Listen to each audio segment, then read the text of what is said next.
everyone! Good day po sa inyong lahat. Andito na namang muli ang inyong one and only Mama Mia para sa panibagong kwento na ihahatid ko for today's video. And yes, may video tayo ngayon kaya magsawa kang tignan ng aking nakakasawang pagmumukha. Charot. Anyways, thank you so much sa mga lagi pa ring tumatangkilik nitong ating channel. Lagi pa ring nanonood, lagi pa ring nakikinig, may video man o wala. Pero ginagawa niyo po akong background para sa inyong mga pang-araw-araw na gawain. Maraming salamat po talaga. Hi kay Junie M. Hare, thank you so much sa pakikinig. Lina Ladeza, more power din sa'yo girl. Gemma. Judith McGovern, hello sa'yo. Mary Ann Max, Gina Lirado, maraming salamat kahit late ay nakikinig ka pa rin. Lizzie Lucapa, hello naman sa'yo, maraming salamat at nakapagbakasyon ka naman. Hello din kay Reynaldo de Vera, Dolores Dawal, maraming salamat. Ariel Escobia, Richil Mindoro, maraming salamat. Lucky Ace Brance, ayun, kinikilig raw siya. Hi kay Gimaras Girl, thank you. Almudin Jusen, maraming salamat.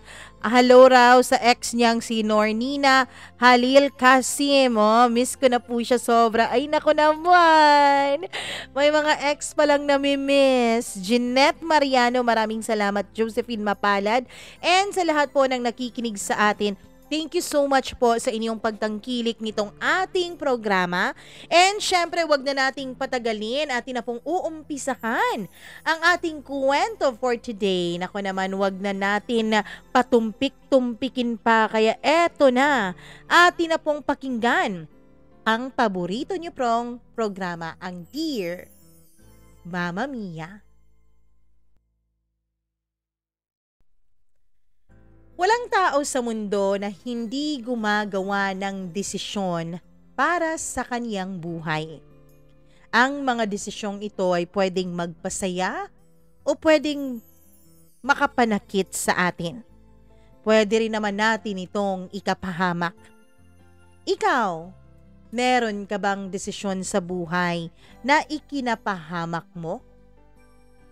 Dear Mama Mia, hello po sa lahat ng avid listeners and viewers nitong iyong channel. Actually, marami na po akong naririnig na mga kwento dito. May mga kwentong nakakakilig, meron namang mga kwentong nakakapang-init, at may mga kwento ring nakakaiyak. But most of all, marami talagang kwento na marami ka ring matututunang mga leksyon sa buhay. Ang totoo niyan, Mama Mia, wala naman talaga akong planong mag-share ng life story ko. Pero dahil gusto ko na sa pamamagitan ng kwento ko ay may matutunan kayo about trusting and loving someone too deep, kaya eto ako ngayon, sumusulat ng sarili kong kwento. But before anything else, let me introduce myself first. Mama Mia, itago nyo na lamang ako sa pangalang Lian. Of course, that's not my real name. Medyo pandak po ako, Mama Mia. 5 flat lang po ang height ko. Hindi naman masasabing maitim ako, pero hindi rin naman ako kaputian. Pero Mama Mia, karamihan sa mga kaibigan ko, ang sabi nila ay maputi daw ako. Ewan ko kung totoo, pero para sa akin hindi naman.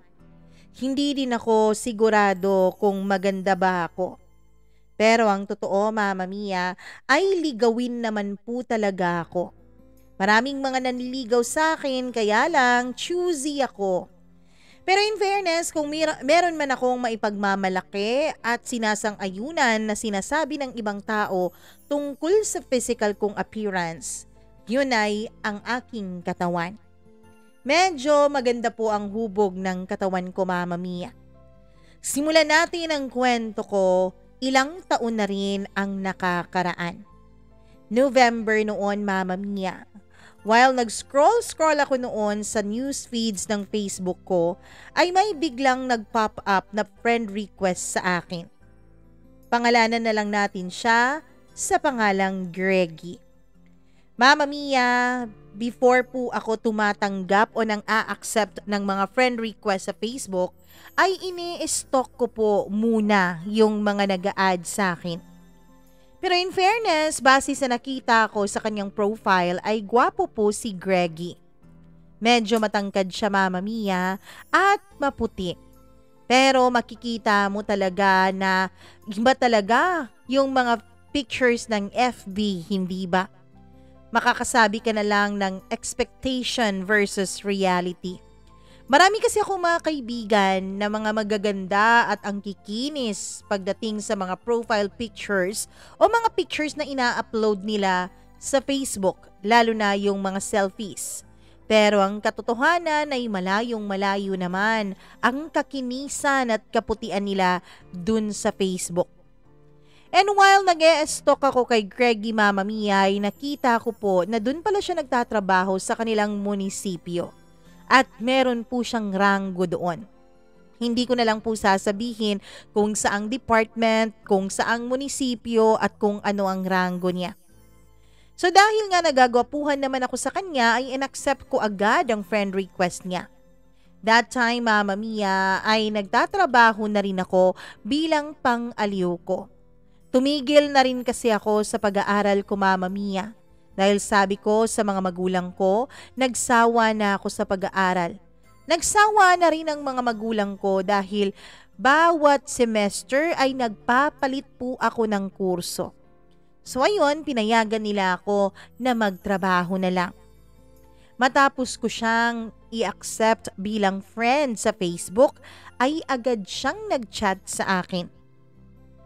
Hi, sabi niya. Question mark lang po ang nireply ko sa kanya bilang pabebe pa po ang lola niyo nung mga panahon na yon. Pwede bang makipagkaibigan?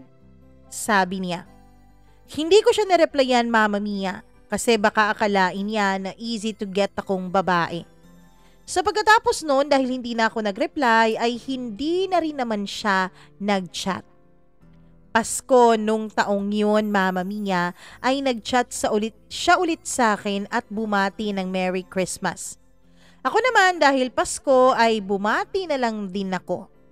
Nag-Merry Christmas din to you ako sa kanya. At yun na nga ang naging simula ng lahat.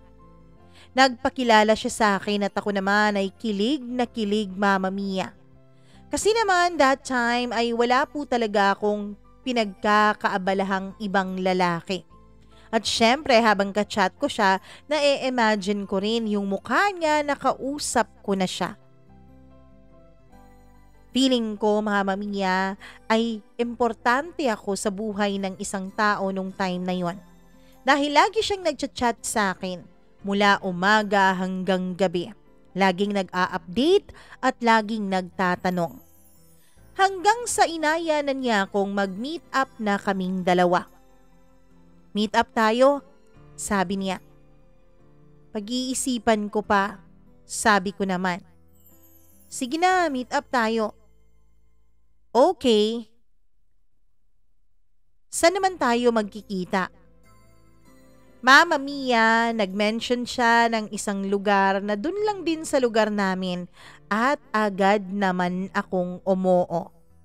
Medyo umandar po ang pagiging lantutid ng tita niyo nung mga panahon na yun. Hanggang sa dumating na nga ang araw na pinag-usapan naming magkikita kami. Ako nung mga panahon na yun ay excited ako. Siya din naman, Mama Mia, ay excited din halata sa lagi niyang pagchat-chat sa akin. Lagi niya akong nire-remind sa oras, sa lugar at sa araw ng meet and greet naming dalawa. 7 sharp sa evening po ang aming napag-usapan. Nasusunduin niya ako sa isang simbahan, Mama Mia, na parang nasa gitna ng mga lugar naming dalawa. Yun ang lugar na sinabi ko sa kanya, Mama Mia, na dun niya ako kukunin.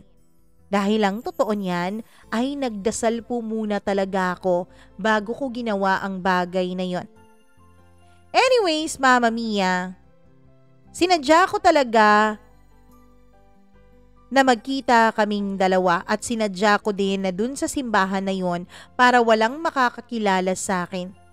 Dahil natatakot din ako, Mama Mia. Kasi kahit malaki na ako, parang may takot pa rin ako sa mga magulang ko.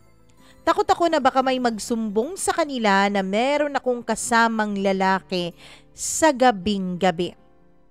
Hanggang sa gumabi na nga, Mama Mia, at nag-chat na ulit sa akin si Greggy. Ako naman noon ay papunta na sa simbahan at nagmamadali na rin ako sa paglalakad papunta sa sakayan ng jeep. Mama Mia, ang sabi ko sa mga magulang ko ay may kukunin lamang ako dun sa kaibigan ko. Pagdating ko doon ay nauna akong dumating sa kanya ng mga 5 minutes. After noon ay dumating naman siya sakay ng kaniyang motor. Mama Mia, nung papalapit na siya sa akin, ay naaamoy ko na ang pabango niya. Ang sarap-sarap sa ilong ng kaniyang pabango. Gentleman din itong tito niyo dahil siya pa talaga ang nagsuot ng helmet ko. Pagkatapos niyang maiayos ang helmet ko ay sumakay na agad ako sa likuran niya, sa motor niya. Siyempre, Mama Mia, nahihiya ako nung una kaya hindi po talaga ako umahawak sa kanya.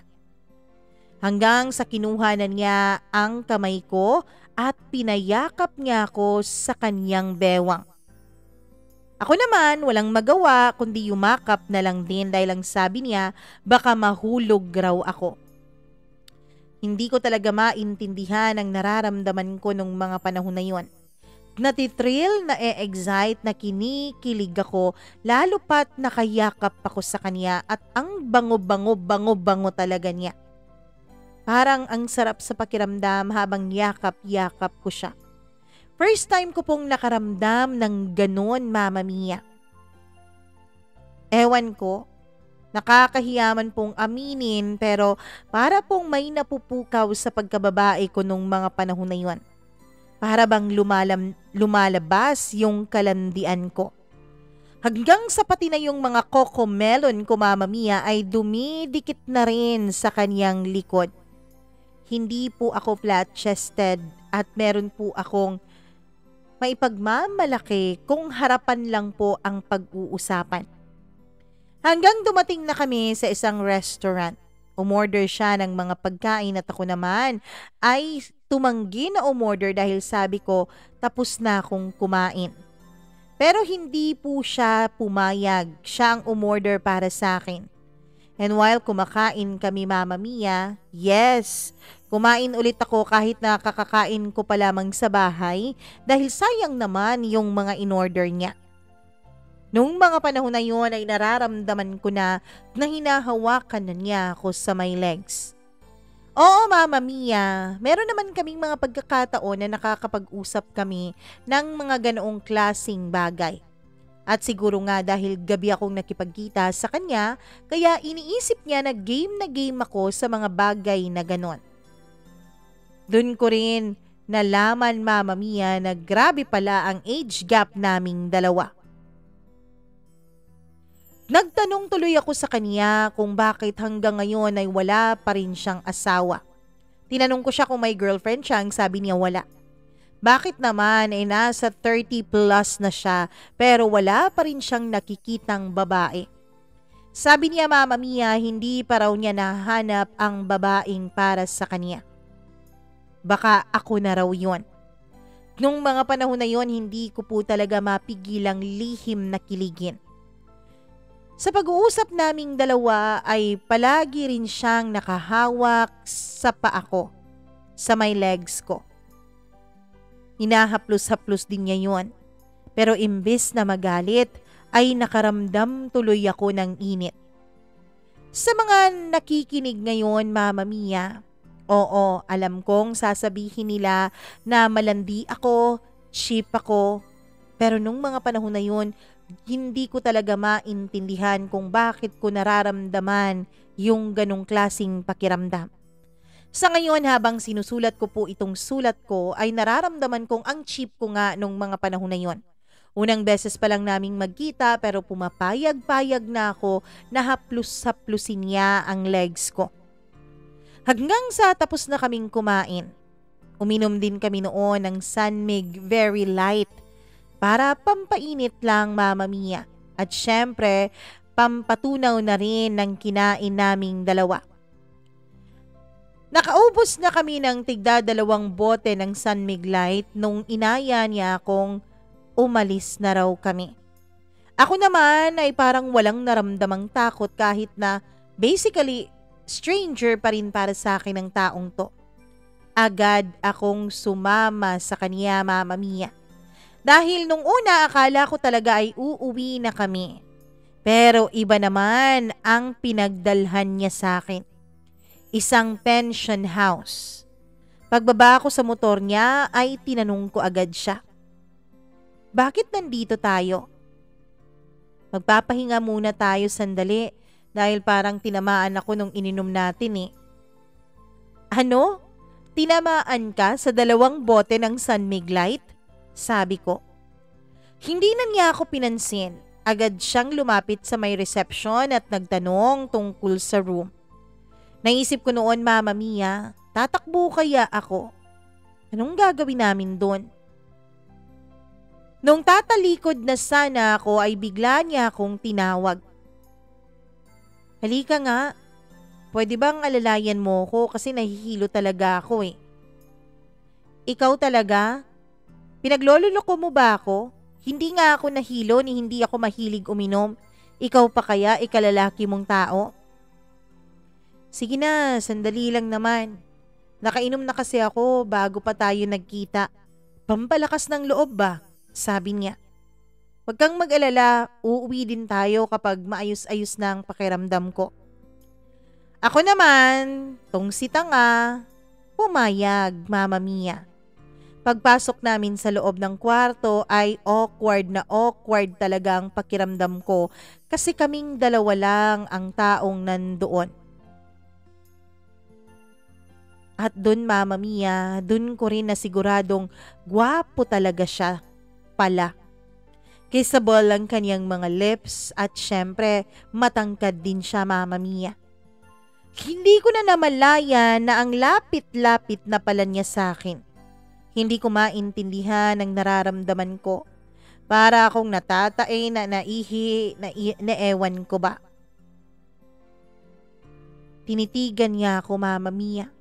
At huli na nung malaman kong ang lapit-lapit na pala naming 2 dahil tinawid na ng labi niya ang pagitan ng mga labi naming 2. Hinalikan niya ako sa labi ko.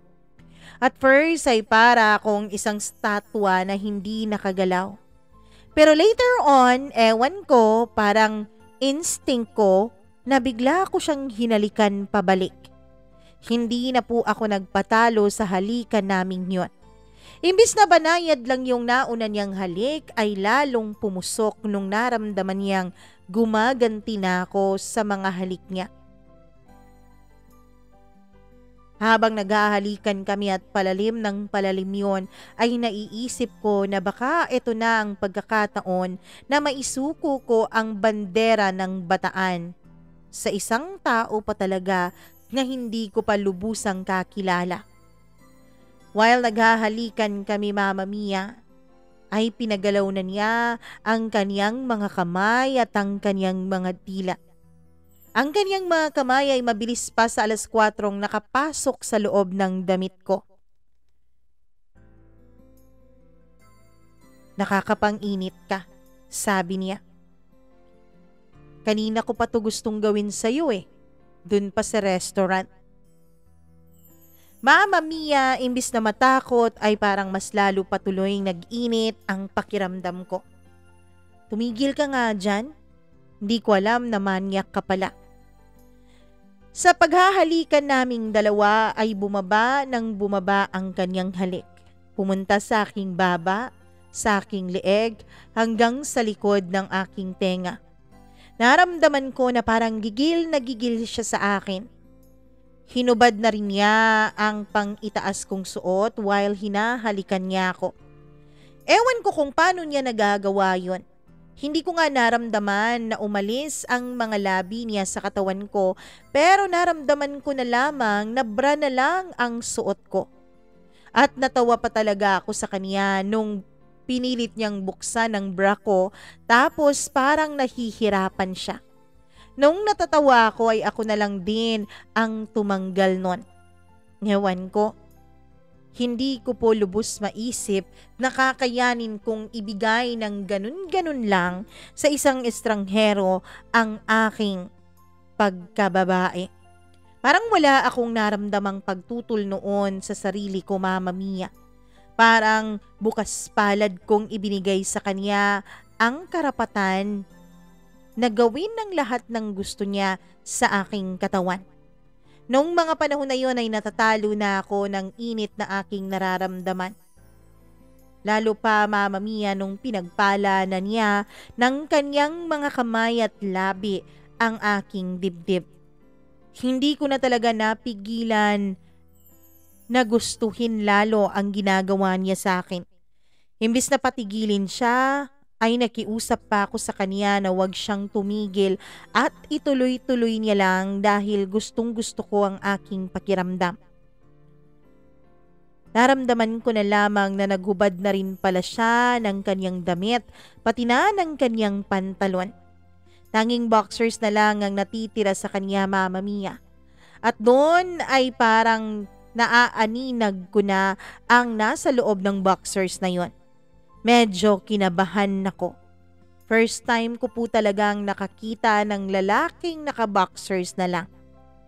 Hanggang sa tuluyan na nga niya akong hinubaran sa lahat-lahat ng aking damit.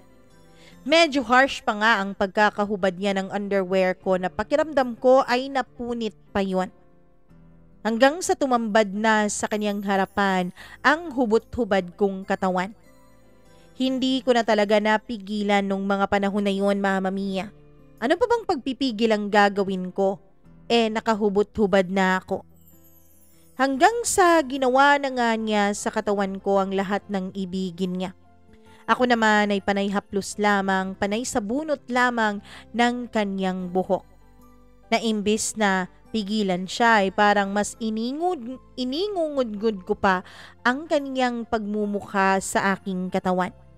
Hanggang sa pati siya ay hinubad na rin ang kahuli-hulihan niyang suot.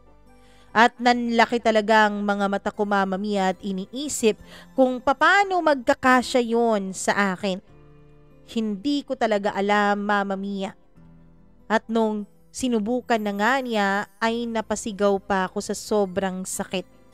Parang gustong-gusto kong umiyak, ni hindi nga ako agad nakagalaw.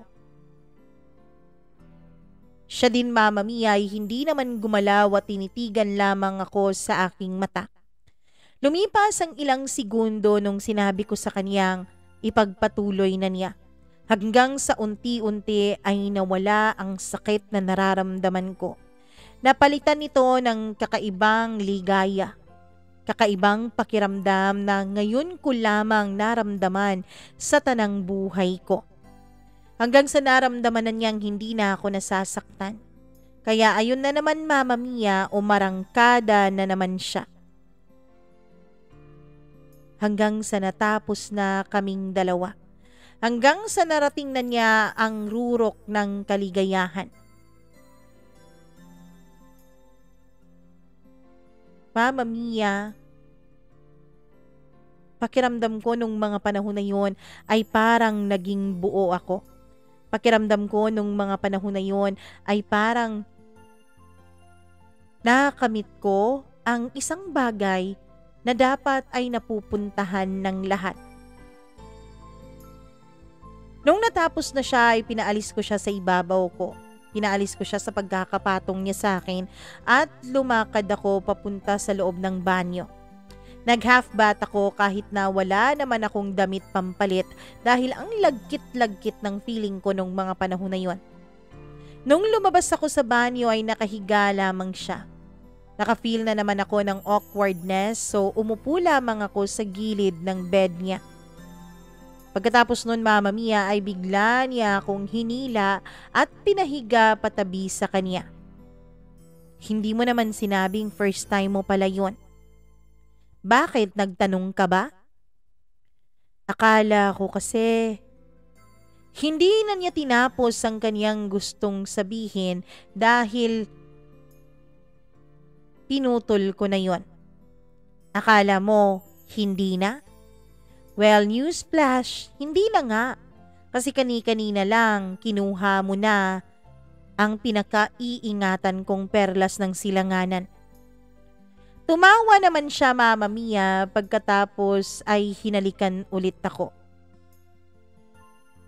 Pero sa totoo lang, ang sarap mo, sabi niya. Sa sarap ba, gusto mong umulit? Tanong ko. Hindi na siya nagsalita bagkos ay niyakap na lang niya ako. After naming magyakapan ng ilang minuto ay nakapagdesisyon akong uuwi na. Nakapagdesisyon ako magbibihis na dahil kailangan ko nang umuwi at baka hinahanap na ako sa amin. Siya naman, Mama Mia, ay humiga lamang na para bang walang planong umalis. Para bang hindi niya planong lumabas sa kwartong yon, na para bang gustong gusto niyang manatili doon. Ano ba? Hindi ka pa ba uuwi? Tanong ko sa kanya. Habang nagbibihis ako. Siya naman ay tinitignan lamang ako, Mama Mia. Pero hindi na ako nagpapigil sa kanya. Umuwi ako. Kahit na ayaw pa niyang umuwi, ay umuwi ako. Okay lang naman sa akin na umuwing mag-isa dahil may dala naman akong pera at alam ko sa mga oras na yon ay marami pa po akong masasakyang jeep. Almost 11 p.m. o almost 12 midnight na siguro noon nung natapos kami. Pero nung mga panahon na yon ay hindi siya pumayag na umuwi akong mag-isa. Inihatid niya ako dun sa may iskina o iskinita palapit sa amin. Nung nakauwi ako, Mama Mia, ay nag-half bath ulit ako at ready na akong matulog. Nung chinek ko ang cellphone ko ay ang dami-dami na pala niyang chat. Chat na nag-a-update siya na nakauwi na rin daw siya at masaya daw siya dahil nagkakilala at nagkita na kaming dalawa. Hindi raw siya nagsisisi sa akin, Mama Mia. Nung nabasa ko yun ay nakaramdam ako na parang ang yabang-yabang ng lalaking to. Siya pa talaga ang magsisisi? Siya yung nakauna sa akin?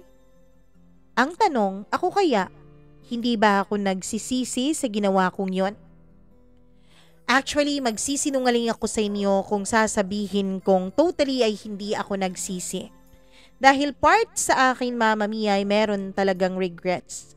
Pero all in all ay okay naman dahil nasiyahan din naman ako sa kanya. Ang galing din naman niyang magdala sa kama.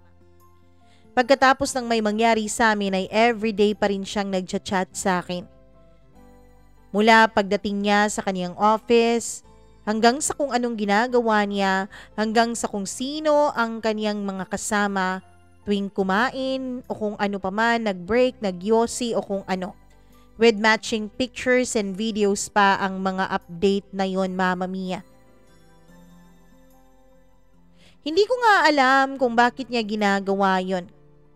Okay lang naman sa akin kung hindi siya mag-update. Dahil ang totoo ay wala naman kaming relasyong formal dalawa, hindi ba?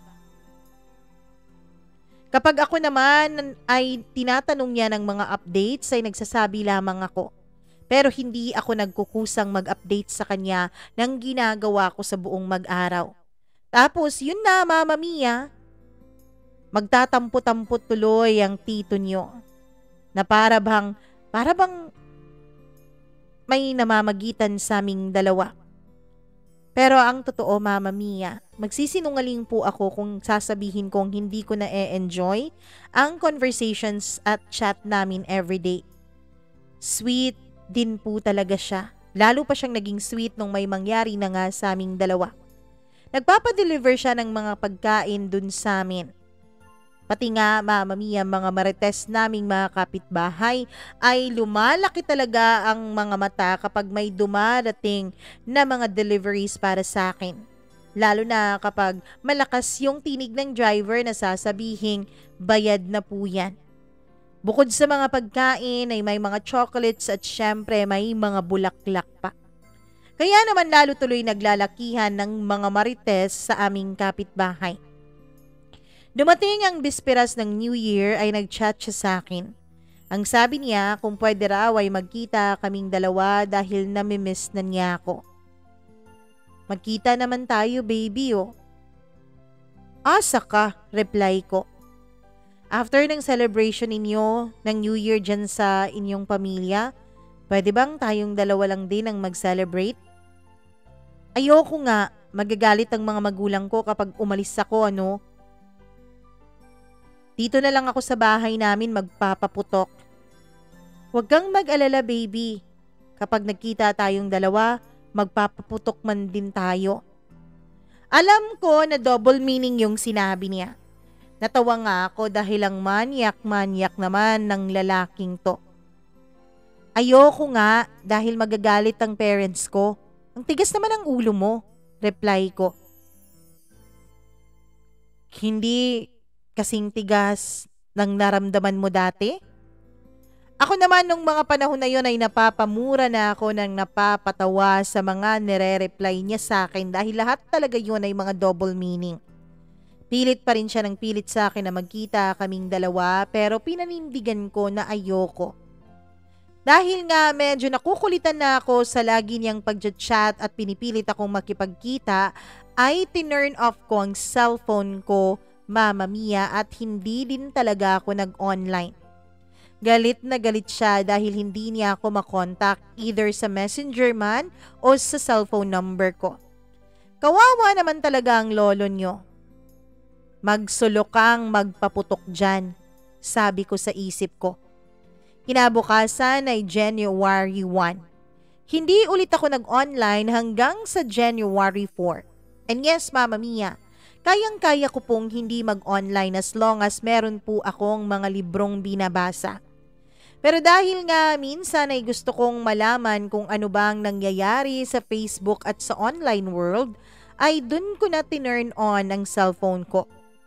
Nung ma-on ko yun totally ay sunod-sunod na mga text messages at chat messages mula kay Sir Greggy sa aking messenger at sa aking number.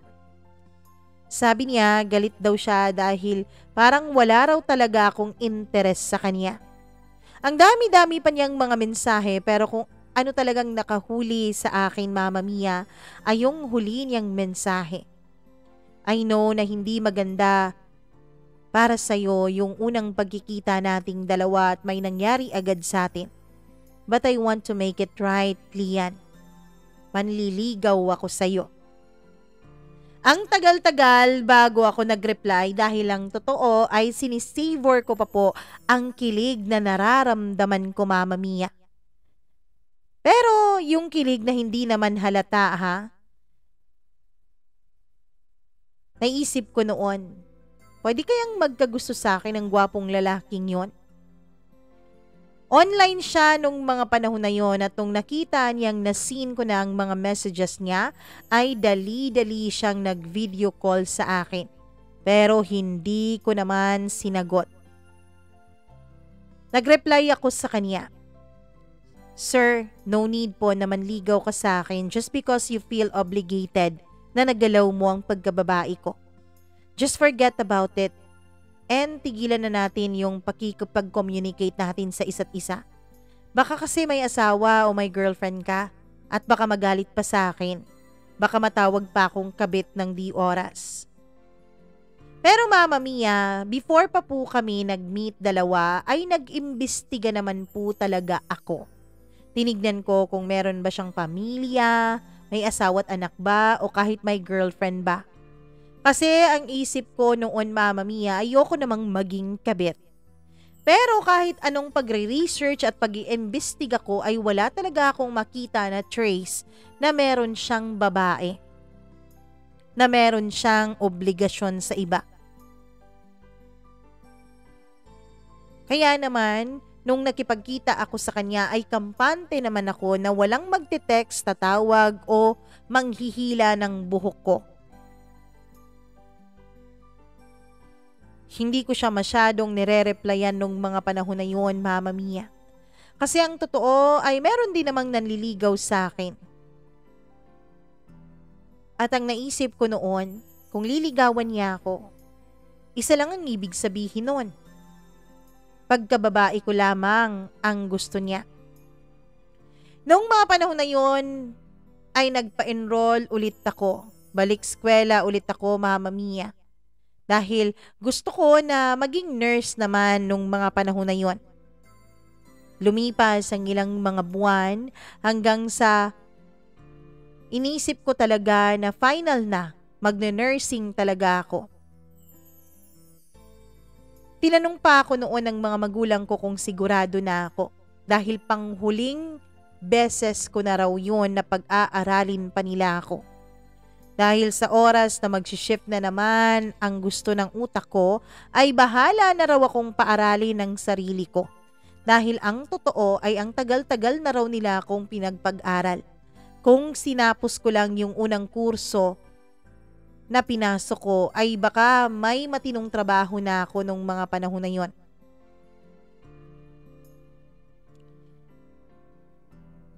Hanggang sa nung nagbalik na nga ang klase, Mama Mia, ay busy ako noon sa paglinya dun sa school namin para magpasukat ng school uniform.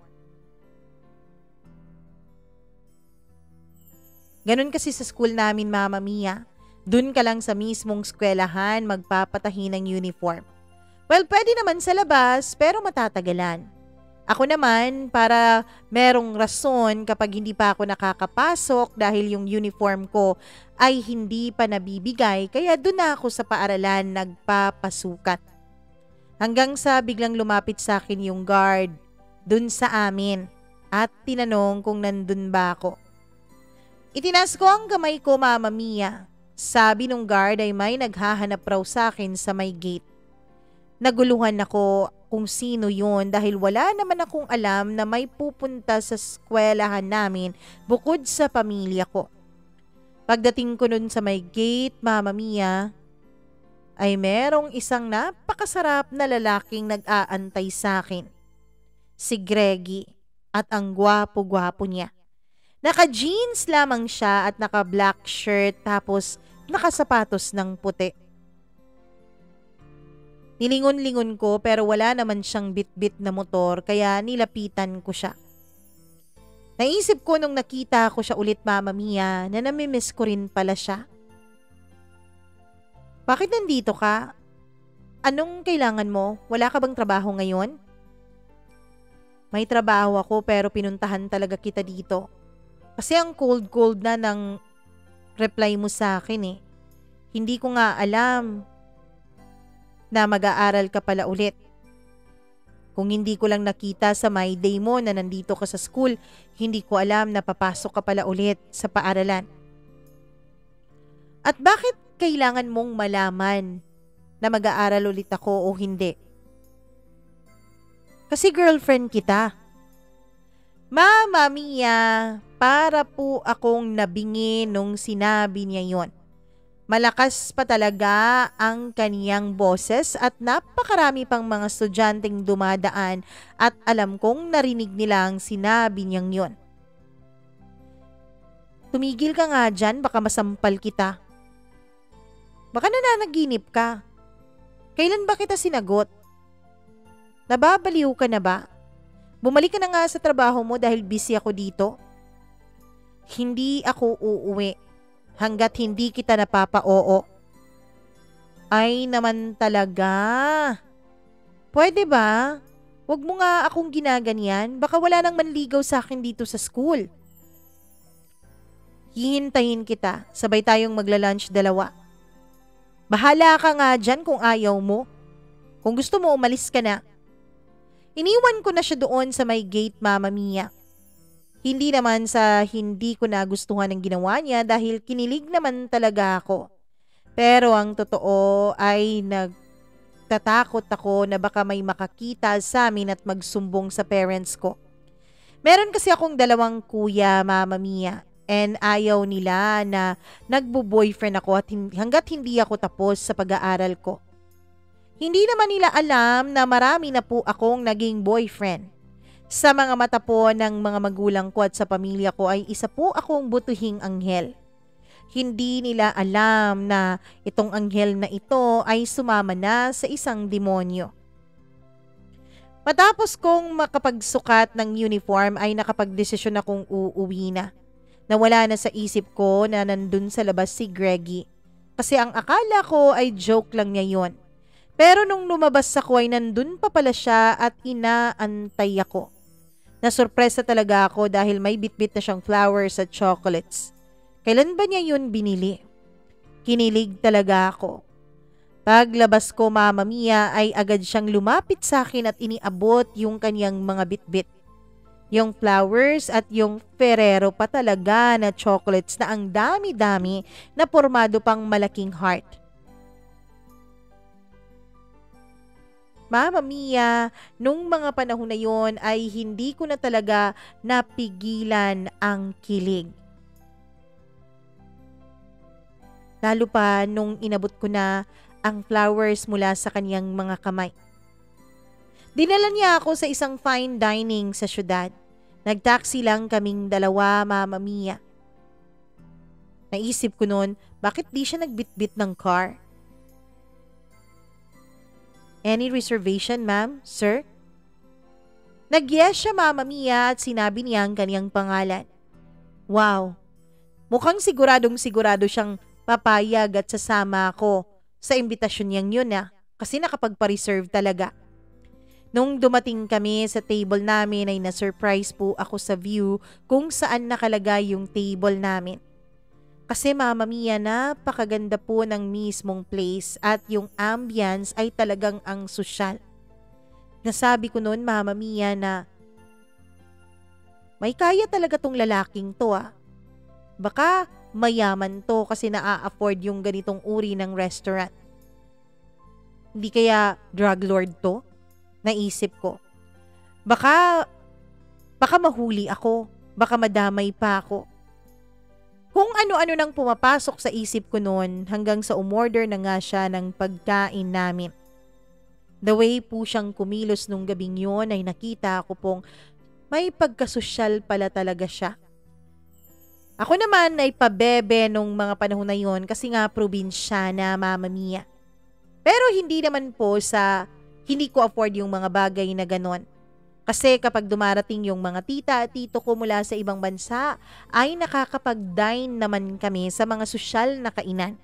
At syempre, yung mga magulang ko kapag merong mga special na okasyon, ay diladala naman kami sa mga ganitong uri ng restaurant. While inaantay namin ang order namin ay bigla siyang nagsalita. Papayag ka man o hindi, girlfriend na kita, sabi niya. Biglang nanlaki ang mga mata ko. Papayag ka man o hindi, iiwas talaga ako sa'yo. Bakit ganyan ka? Bakit bigla ka na lang nang aangkin na para bang sure na sure kang gusto talaga kita? Hindi ako sigurado na gusto mo ako, pero isa lang ang sigurado ko. Kung pagbibigyan mo ako, hindi magtatagal at magugustuhan mo lang ako. Matagal pa yon, sabi ko. Alam mo, napakahirap pala talaga kapag napakabata kaysa sa'yo yung magugustuhan mo, no? Natawa ako sa sinabi niya pero syempre hindi ko pinahalata, Mama Mia. Noong mga panahon na yon, kahit katu-20 ko pa lamang ay hindi ko naman masabing batang-bata pa talaga ako. Well, more than 10 years naman talagang age gap namin. Alam mo, pwede ka namang manligaw sa iba, wala namang problema doon. Kung gusto mo, marami akong irereto sa'yo.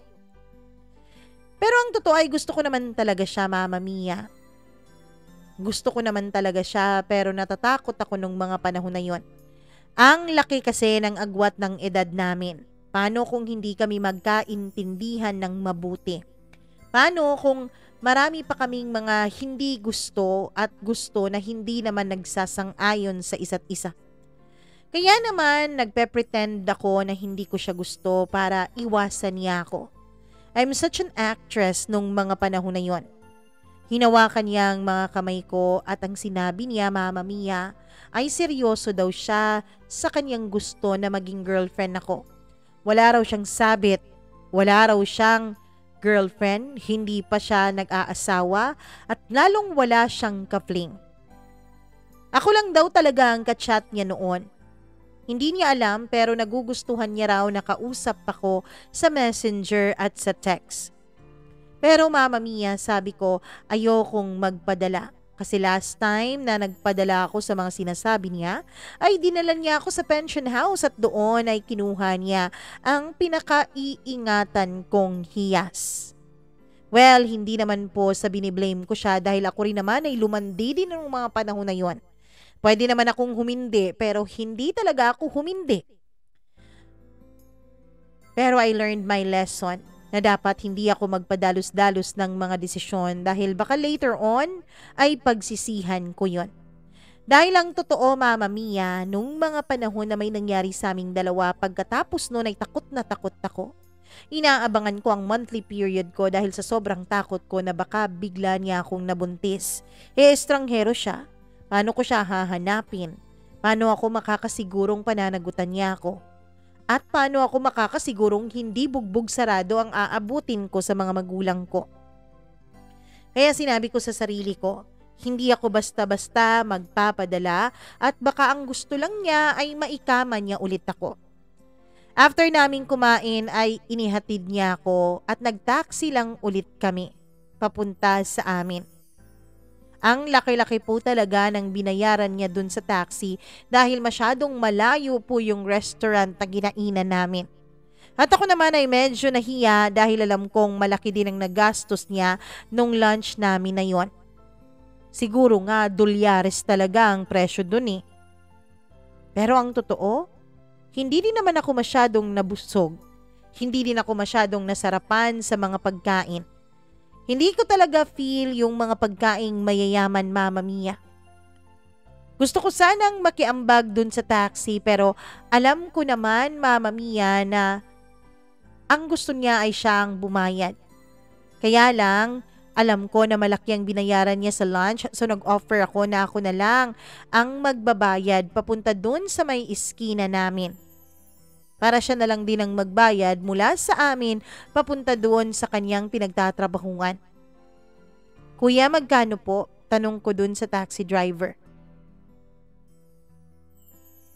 Wag na. Binayaran na po ni sir. Mama Mia, hindi ko alam ay binigyan na pala niya ng bayad yung taxi driver nung kakasakay pa lang namin. Nung nilingon ka siya ay ngumiti lamang siya sa akin. Pagkatapos ay hinalikan niya ako sa aking noo bago ako lumabas ng taxi. Nung mga panahon na yun ay palingon-lingon talaga ako sa paligid namin dahil baka may mga marites kaming mga kapitbahay na makakita sa akin na inihatid ng isang lalaki at nasa loob lamang ito ng taxi. Siya naman ay nagpaalam din sa akin at ang sabi niya ay babalik daw muna siya sa kanyang trabaho. Paglabas ko ng taxi ay nag-thank you agad ako at nag-thank you din siya.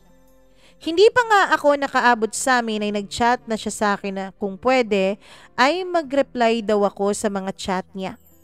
Kawawa naman ang tito niyo. So ako naman go with the flow lang. Nung malapit na ako sa amin, Mama Mia, ay may mga marites akong nakita sa daan. Lahat sila ay nagtitinginan at pinagtitinginan din ang dala kong flowers at chocolate.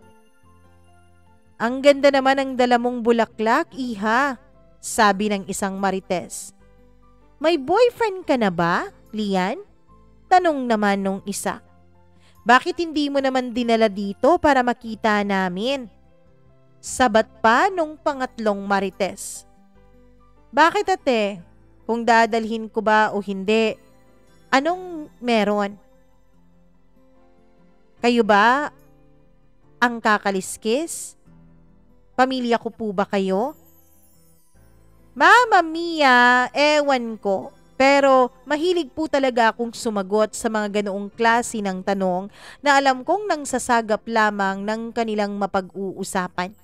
Silang tatlo po ay noted na mga marites sa aming lugar. Kaya talagang nagagalit o naiinis ako sa kanila, lalo pa kapag pamilya namin ang pinupuntirya nila. Nagtatanong lang naman kami, ikaw talaga, nagmamaldita ka na naman, sabi nung pangatlong marites. Ang sarap-sarap talagang tahiin ng mga bibig ng mga yon. Kung sino-sino na lang sa lugar namin ang chinichismis. Yung isa, chinichismis na yung trabaho raw ay nang aakit ng mga lalaki para may maipakain daw sa kaniyang mga anak. Paki naman nila kung anong trabaho ng isang tao. Inaabala ba sila? Kaya ako naiinis talaga sa mga marites na ganyan eh. Mama Mia, pagkatapos noon ay nire-replyan ko naman ang chat ni Greggy. As in, lagi pa rin kaming nagchat-chat pero siya naman ay nag-iba na dahil lagi siyang nag-greet sa akin mula umaga. Nagre-remind siya sa akin na kumain ng maayos. Minsan, Mama Mia, nung nag-story ako sa messenger ko, kasama ang mga groupmates ko, Mama Mia, na may katabi akong lalaki ay galit na galit siya. Sabi niya bakit daw ako tumatabi sa mga lalaki. Napakasiloso ng tito niyo. Classmates ko lang naman yon pero natitreaten talaga siya. Naisip ko siguro ang nasa isip niya ay mas matanda siya kaysa sa akin. Mas hindi ko abot yung kanyang mga nasa utak. Hindi katulad nagka-age ko. At sakto naman talaga, Mama Mia, nagwapo talaga yung katabi ko dun sa picture na yon. One thing about me, hindi po talaga ako basta-bastang naa-attract sa mga ka-age ko. Hindi po ako nagkakagusto sa mga kaedad ko. Oo, merong mga attraction, lalo na kung gwapo, pero hindi naman to the point na kikiligin ako o iisipin ko siya tuwing gabi, tuwing bago ako matulog. Ang gusto ko talaga ay yung mas malaki ang agwat ng edad kaysa sa akin. Para naman medyo mature. Alam mo naman kasi ang mga lalaki, hindi ba, Mama Mia? Hindi naman madaling mag-mature yung mga lalaking yan eh. Kaya mas gusto ko yung may mas edad kaysa sa akin. Consistent pa rin ang communication naming dalawa ni Greggy until umabot ng 5 months mula nung nanligaw siya sa akin. Mula nung inangkin niya na girlfriend na niya ako kahit ang totoo ay hindi ko pa naman siya sinasagot. After 5 months ay sinagot ko na siya, Mama Mia. Naisip ko, hindi naman siguro magtatagal yung efforts niya ng 5 months kung talagang katawan ko lang ang hanap niya. Kasi naman, meron naman siyang ibang maikakama eh. Sa itsura niya, sa gwapo niyang yun, alam ko na maraming mga babaeng magkakandara pa sa kanya. Kaya naisip kong seryoso talaga siya sa akin dahil nga umabot kami ng 5 months sa aming ligawan session. At Mama Mia, napaka-caring din talaga niya sa akin na para bang babasagin ako para sa kanya na kailangang i-handle with care. Inaalagaan niya ako. Kapag hindi ako nakakapag-lunch ay pinapadeliveran niya ako ng pagkain sa school. Kapag naman minsan inaabot ako ng ulan sa school ay sinusundo niya ako. Para siyang naging sugar daddy ko, Mama Mia, na ibibigay sa akin ang lahat-lahat. Pati nga allowance binibigyan niya ako eh. Kahit hindi ko tinatanggap, Mama Mia, dahil may pera naman ako at binibigyan naman ako ng mga magulang ko, ay talagang pinipilit niya yun sa akin. Inilalagay niya yun sa bag ko kung hindi ako nakatingin. Magugulat na lamang ako kapag binubuksan ko ang bag ko at nandun ang perang binibigay niya sa akin. Iba talagang ma-in love tong taong to. Lahat ibibigay kahit pera. Yung mga time na yun, Mama Mia, ay gustong-gusto na niyang humarap sa mga magulang ko for formality sa relationship naming dalawa. Pero hindi ako pumapayag kasi hindi ko pa gusto na makilala niya ang mga magulang ko at baka patigilin nila ako sa aking pag-aaral. One time, Mama Mia, ang sabi niya ay dadalhin daw niya ako sa kanila para ipakilala sa mga magulang niya. Lalong hindi ko po yun nagustuhan. Ayoko po na may makakaalam muna sa relasyon namin. Ang gusto ko kami-kaming dalawa lang muna ang makaalam. I mean, gusto ko pribado muna ang relasyon namin. Hindi naman siya sekreto pero pribado. Pumayag naman siya. Mama Mia, ang mabuti sa kanya ay hindi naman niya pinagpipilitan ng gusto niya. Dahil alam niya na kapag pinagpilitan niya yon ay makikipaghiwalay talaga ako kahit na mahal ko siya. Kung wala akong pasok ay lagi kaming nagkikita para gumala sa syudad. Sinasamahan niya rin akong mag-shopping pagkatapos ay kumain ng mga street foods at kung ano-ano ang mga gusto ko. Oo, sinasamahan niya ako, Mama Mia, kahit sa mga trip kong alam kong pambata para sa kanya. Pero pagkatapos ng galaan, ang ending naming dalawa ay pumapasok kami sa loob ng isang hotel. At doon ay magjugjugan na naman kami. Oo, Mama Mia. Parang naging routine na naming dalawa yun ni Greggy. Na pagkatapos naming magkita, pagkatapos naming kumain sa labas at mag-enjoy, ay sa loob na naman kami ng hotel mag-e-enjoy. Ewan ko ba pero parang naa-addict na ako sa kanya sa mga oras na to. Parang mahal na mahal ko na siya at very clingy na talaga ako sa kanya. At gustong gusto ko na siya na laging nakakasama. Gustong gusto ko na siya na laging nakakatabi sa kama. Mama Mia, ang nakakatakot pa kay Greggy ay kapag may nangyayari sa amin ay hindi talaga niya inilalabas. Gusto niya dun sa loob ang putok. Nung mga time na yon ay nagwo-worry na ako dahil baka mabuntis ako. Paano na lang ang pag-aaral ko? Inisip ko nga noon, paano kaya kung mag-birth control pills ako? Pero natatakot naman ako baka may kung anong side effects yon. Pero Mama Mia, sa ilang buwan naming pagsasama ni Greggy, sa ilang buwan na laging may nangyayari sa amin kung ano-anong posisyon ang ginagawa namin ay hindi naman niya ako nabuntis. So naisip ko nga nung mga panahon na yon, baka hindi talaga ako capable magbuntis.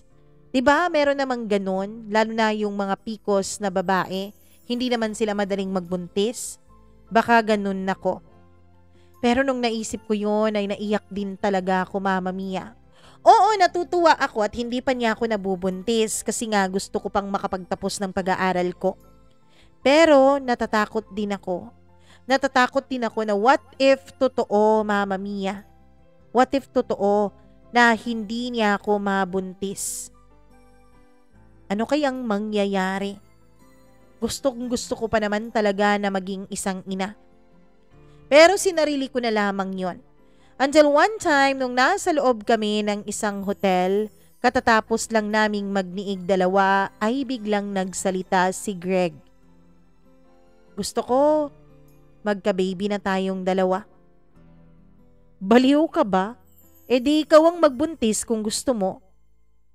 Sige na baby, please. Gusto kong meron na tayong baby. Hindi pa nga ako ready. Pero alam mo, napapansin ko rin talaga na hindi ka gumagamit ng kahit na anong contraceptives sa tuwing may nangyayari sa atin. Pero, bakit hindi pa ako nabubuntis? Baka may diferensya ako, ano? Sabi ko. Wala yan. Wala kang diferensya. Pagsisikapan kong mabuntis talaga kita, baby. Maghiwalay tayong dalawa kung yan ang gusto mo. Ayan ka na naman. Umandar na naman yung pagiging abnormal mo. Mama Mia, every time na nag-aaway kaming dalawa o every time na meron kaming hindi pagkakaintindihan, tapos pakiramdam ko ay natatalo ako, yun talaga ang sinasabi ko. Makikipaghiwalay ako sa kanya.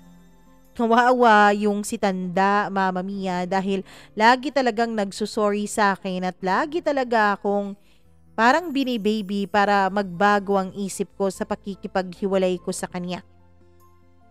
One time, Mama Mia, papunta na ako sa school galing sa lugar namin.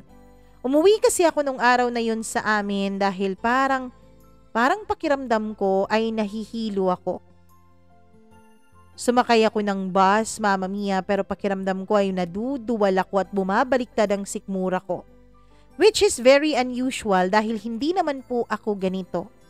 Kahit nga anong tagal ng biyahe, kahit di aircon pa yan, kahit paliku-liko pa ang daan, kahit zigzag o snake na daan pa yan ay hindi talaga ako naduduwal dahil sanay na sanay po akong bumiyahe. At gustong gusto ko naman po ang tumingin sa labas habang nagbabiyahe. Pero nung mga panahon na yun ay parang iba talaga ang pakiramdam ko. Mama Mia, nung umuwi ako ay sinabihan ko ang mama ko. Sinabi ko sa kanya na naninibago ako dahil parang naduduwal ako na ewan. Ang sabi naman ng mama ko ay baka kulang lang ako sa tulog. Kasi ang aga-aga ko raw umaalis ng bahay papunta sa eskwelahan at kung minsan ay gabing-gabi na akong umuwi. Tumango naman ako, Mama Mia. Pero nung mga panahon na yon ay meron na po akong pagdududa. Hindi naman po ako inosente sa mga ganung bagay at may alam na rin naman talaga ako. Naisip ko nga baka buntis talaga ako. Kaya naman, nag-usap kaming dalawa ni Greggy sa chat na magkikita kami kinagabihan at nagpabili ako sa kanya ng pregnancy test kit. Buntis ka? Tanong niya. I don't know. Basta bilhan mo lang ako ng pregnancy test kit. 3 para sigurado. Bakit hindi na lang ikaw ang bumili? Para ngayon pa lang alam mo na ang totoo. Ayoko nga, nahihiya ako no. Tapos yung mga pharmacy dito sa amin, kilala kaya ang mga magulang ko? Okay baby, ako na ang bibili. Mama Mia, natakot talaga ako na possible na magiging positive yung resulta. Mama Mia, natatakot akong malaman kung anong resulta ng pinagagagawa ko. Nalilito ako kung matutuwa ba ako o matatakot kung mag-positive man. Nahihiya ako noon sa sarili ko, Mama Mia. Iniisip ko, ano kayang mangyayari kapag positibo yon? Sigurado naman ako noon na pananagutan ako ni Greggy. Pero anong mangyayari sa mga magulang ko?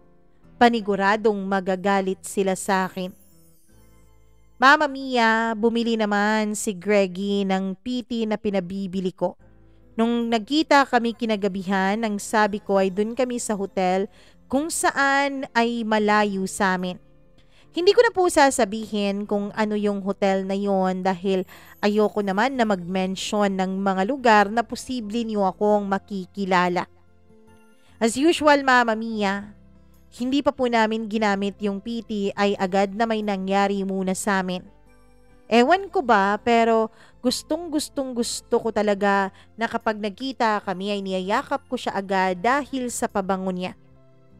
At nakita ko pa talaga yung suot niya na napakabagay sa kanya at pormadong-pormado ang kaniyang katawan. Bukod sa gwapo ay napakataas talaga ng kaniyang sex appeal. Sabi ko ay doon na rin kami matulog sa hotel, Mama Mia. At umuwi na lang kami kinabukasan. Kasi nga, ang sabi doon sa ni-research ko, pinaka-accurate daw tuwing umaga gagamitin yung pregnancy test kit. Kaya naman, nung nagmadaling araw na ay bumangon ako dahil naiihi na ako. Kinuha ko yung mga pregnancy test kit, Mama Mia. Pumasok ako ng CR.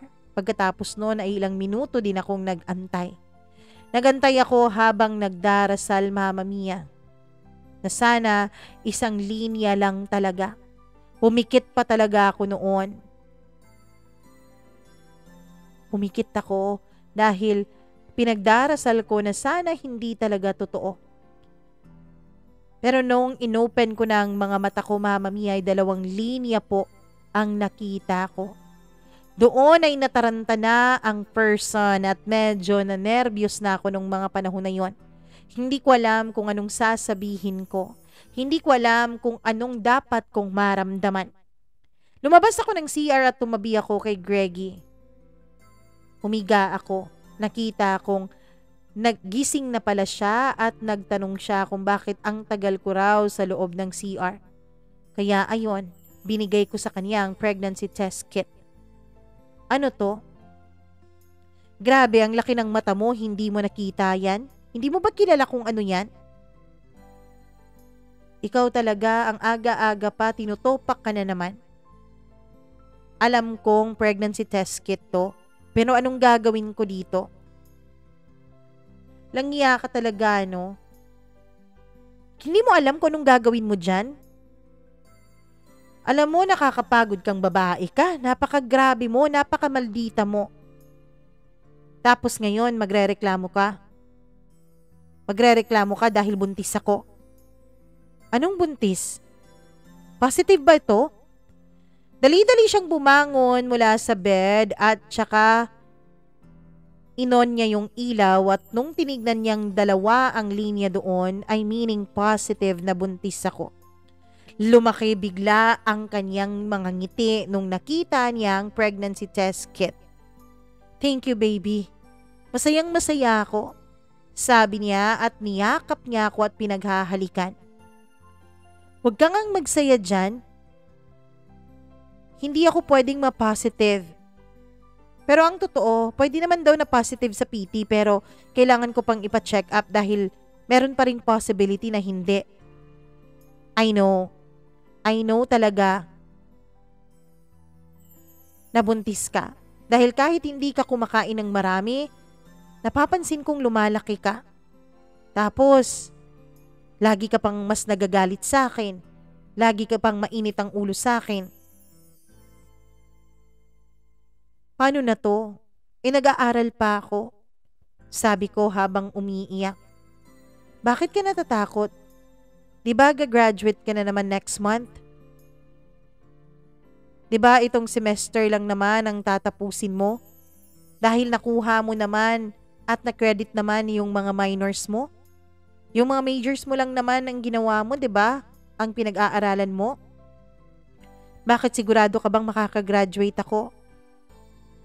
Actually, Mama Mia, ay meron pong mga minors na na-credit sa akin at yung dati ko naman pong mga kinukuhang kurso ay may mga majors doon na major din ng nursing ko. Kaya naman 1 taon lang talaga ang binuo ko dun sa nursing. Ang totoo niyan, first year college ako ay nursing naman talaga ang kinuha kong kurso. Huwag mo akong iiwan, baby ha, sabi niya. Depende. Ano ba talaga? Pwede bang maging maayos ka naman kausap kahit ngayon lang? Hindi ako lalayo sa'yo, Greggy, hanggat hindi ikaw ang magsasabi sa akin na iwan kita. Mahal na mahal kita, Lian. Mababaliw ako kung mawawala ka sa akin kaya hindi ako papayag na mawala ka sa akin. Handa kong ibigay sa'yo ang lahat. Ewan ko kung ganito talaga kapag umiidad na ang isang lalaki. Parang nagdadrama na, Mama Mia. Maniniwala ka ba sa sinasabi nilang destiny? Tanong ko sa kanya. Oo, syempre. Kasi nagkita tayong dalawa kahit hindi tayo pareho ng lugar. Kahit napakabata mo pa kumpara sa akin, sabi niya. Ako naman hindi. Sabi ko na siyang kunot ng mga noon niya at ikinatawa ko naman. Mama Mia, nakagraduate nga ako. Ang plano ko noon, Mama Mia, ay magpa-TVS ako o transvaginal ultrasound para sure talaga ako kung may laman bang tiyan ko o wala. Pinayagan at sinamahan ako ni Greggy na pumunta sa isang OB, Mama Mia. Pagkatapos nung lumabas ang OB ay nag-congratulate siya sa amin. Masaya ako, Mama Mia. Masaya ako dahil sakto namang nakagraduate na ako at may hihintayin na akong baby. Ilang buwan lang ang makakalipas. Pero ang hindi ko alam ay kung paano ko aaminin sa mga magulang ko. Kaya naman nilihim ko na lang muna. Siya naman ay gusto nang pumunta sa amin at gusto na niyang harapin ang mga magulang ko dahil seryoso daw talaga siya sa akin. Seryoso daw siya sa pinasukan naming dalawa lalo na't may involved ng bata. Pero ako ay wala pa talaga akong tapang at lakas ng loob, Mama Mia, na sabihin sa mga magulang ko ang totoo. Kaya humingi muna ako sa kanya ng konting panahon para maihanda ko ang sarili ko. Mama Mia, sa boredom ko ay nakapag-isip ako. What if gagawa ako ng dummy account? Kasi nasa bahay lang naman ako noon walang ginagawa. Dummy account pagkatapos What if susubukan ko si Greggy? Kung totoo bang loyal siya sa akin? Actually, Mama Mia, binigay naman niya sa akin ang account niya. Ang account name, email address, at pati na rin ang password nito, pero nirespeto ko po ang privacy niya. Kaya kahit minsan, hindi ko po binuksan yon. Dahil takot din ako na baka may makita akong makakapanakit sa damdamin ko noon. Pero ewan ko ba kung anong pumasok sa isip ko. Bigla akong gumawa ng dummy account, pagkatapos ay kumuha ako ng mga pictures ng isang babaeng maganda at sexy dun sa Instagram dahil alam kong walang Instagram ang lolo nyo. Pagkatapos nun, Mama Mia, ay in-add ko po si Greggy. Wala pang 1 minuto ay agad niyang in-accept yung friend request ko. Kaya naman, chinat ko agad siya nung in-accept niya ang friend request ko dun sa dummy account. Hi Sir Pogi, chat ko sa kanya. Scene lamang niya yon. Ay, napaka-sinner mo naman, Sir Pogi. Ang gusto ko lang naman ay maging kaibigan ka, sabi ko. Scene pa rin, Mama Mia. Ako naman ay medyo nawala na ang kaba ko at nakahinga ako ng maluwag. Dahil nung sinin lang niya ang mga chat na yon, ibig sabihin ay loyal talaga siya sa akin. One time, Mama Mia, ay nag-away kami, pagkatapos ay umandar na naman ang pagiging selosa ko. May nakita kasi akong pangalan ng babae, Mama Mia, dun at nagre-react siya sa mga picture ng isang babaeng yon na naka 2-piece. Na taga-kabilang baryo lang kesa sa amin.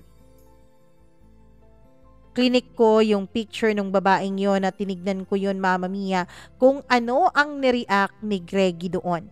Kasi nilagay ko po si Greggy sa close friend, kaya kahit anong activity niya sa Facebook ay nanonotify ako. Nung tinignan ko kung anong nireact niya ay heart react po yun, kaya medyo sumakit talaga ang loob ko. Namura ko pa siya sa isip ko, Mama Mia. At ang dinahilan ko po noon sa sarili ko ay ang pagiging buntis ko, kaya ganun na lang ako kaselosa. Thankful ako, Mama Mia, dahil hindi po ako nagsusuka during my first trimester. Hindi po ako masyadong nahihilo at parang normal lang po na medyo may paminsan-minsan lang na bumabaliktad ang sikmura ko, pero ganun lang naman. Kaya lang ang nagiging OA ay ang emosyon ko naman, Mama Mia. Nung chinat ko siya kung sino yung babaeng yon, ay hindi niya ako nireplyan. Umiyak ako, Mama Mia. Napaka-OA talaga, no? Pero ewan ko, ganun siguro talaga lahat ng buntis. Konting emosyon ay iyak agad. Kaya naman inopen ko yung dummy account na ginawa ko at mas lalo pang bumigat ang dibdib ko nung nakita kong nag-reply siya doon. Hi Miss, you're so pretty, sabi niya. Pretty? Pretty mo mukha mo. Gustong gusto ko na siyang awayin noon, Mama Mia, pero syempre, hindi muna ako nagpahalata at nireplyan ko pa rin siya gamit yung dummy account ko. Gosh, napansin mo rin ako, Sir Pogi, sabi ko. Ha ha ha, yun lang ang reply niya. May girlfriend ka na ba, Sir Pogi? Ah, ako? Wala. Wala, Mama Mia. Yun ang sabi niya. Ang nasa isip ko noon, wala pala ha. Eh di gawin nating totoo. Babay na kasi single ka naman, sabi mo eh. Wala ka ng girlfriend. Kaya ang ginawa ko noon, Mama Mia, ay blinak ko siya sa lahat ng social media accounts ko, pati na rin sa cellphone ko. Nakalagay na siya sa block contacts ko.